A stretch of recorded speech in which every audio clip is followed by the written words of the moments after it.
Francisco Lindor, his first season in Queens, it was a mixed bag. It was a little up and down, but it's been quite a difference in 2022. Well, he salvaged the year in the second half last year. He ran into a couple bombs. He had the multi-homer game on Sunday Night Baseball against the Yankees, and he's kind of able to salvage numbers-wise a 20-homer season. But from start to finish, from him coming over last year, it was beyond mixed bag. He was bad for a while, and I just think, Cliff, he puts so much pressure on himself to be the everything for this team, to walk in and have the loudest voice in the room and follow me, and I'm going to take us to the promised land. And it kind of imploded early, and I never felt like he could get comfortable. This year, we're going to jump in because I wanted to show some highlights. This year, it seems like he's assimilated into not worrying about $341 million, but worrying about the fact that he's just one of the boys in the clubhouse that can help them win ball games. He knows he's got superstars all around them. And pause this real quick, okay? Because that's Clifford. Back in 2003, signed a big 4-year, $26 million contract with the Mets. And you got off to a little bit of a slow start, but you salvaged and had a really good season in 2003. Flipping it to 2022 with Lindor, he's gotten pace for 29 homers, 116 RBIs. So I just want you're better than anyone, to tell the fans at home and tell the people at home how hard it is to come to the city that never sleeps, and to try and be that big free agent for this team, and how it can be tough. Yeah, you know what? It's so hard, D. I think the biggest thing is you try to fill every category. Every category, as far as I want to hit 330, I want to hit 35 homers, I want to hit 100 RBIs. Everything is fast. Everybody is saying hello. When you get off the plane, you walking through the airport, you are known. Everybody's waiting for you to be the savior, to come here and be a one-man wrecking show and take this team on your back and take it to the promised land. And if you try to appease everyone, you're going to fail. I just think in this city, you have to slow everything down, make time for yourself, and then realize who you are. Realize what you can do when you step to the plate. Realize what you do when you step on the field. Less is more.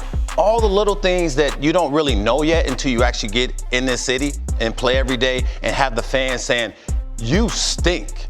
I mean, it's real in your home park to hear it consistently, and you're like, man. So he never enjoyed himself. He probably never left the crib. He probably was stuck at home. He probably had a coaching staff and people that were scared to every day to come at him. Every day.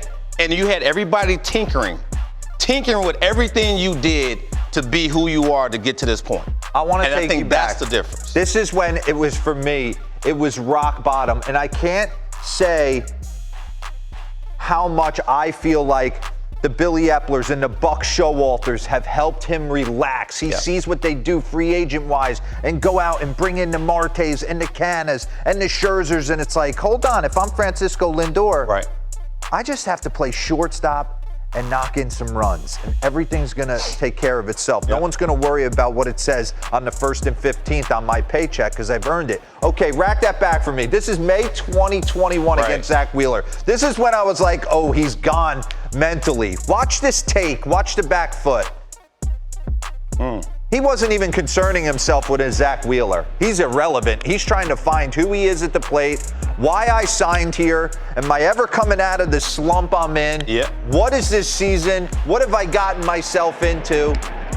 And it kind of steamrolled until the second half. He has a tendency to pull his hip super quick and almost get real rotational with the swing when he's going bad, as opposed to the hip sliding, but the shoulders staying parallel and staying through the baseball. Like run that back for me. Look at this. This is as good as it gets off Mr. Rogers right there. There's no cheat, and he's been an RBI machine for this team. But that in itself is who he is. So I just sat there and looked at his average, right? You sit there and say he's hitting 244. Oh, that's fine. I could care less. What you do see is a guy to go onto the plate that's confident, that's having fun, that's enjoying the moment, that's feeling like, you know what, he wants to put dubs in the win column every night. He's not really worried about if he's hitting 244 or he's driving in runs, he's getting opportunities in big spots, and it's not overwhelming. He's not feeling the pressure of I have to be the the Batman. Exactly. He has his boys. Exactly. And it's showing in every facet of his game. And I think this right here is on point. This is what he has come to New York to do.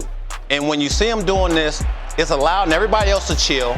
And now you're seeing a team that accountability, goes on them going out there every day. They're enjoying one another. Enjoying each other. And I just want to give some love here to Lindor. 294 batting average, north of 1,000 OPS in high leverage this year. Last year, he had like an 810 OPS in similar situations. He's hitting .314 with runners in scoring position and 2 outs. So he is finding a way to get super calm. Listen, I don't think he's a batting average guy.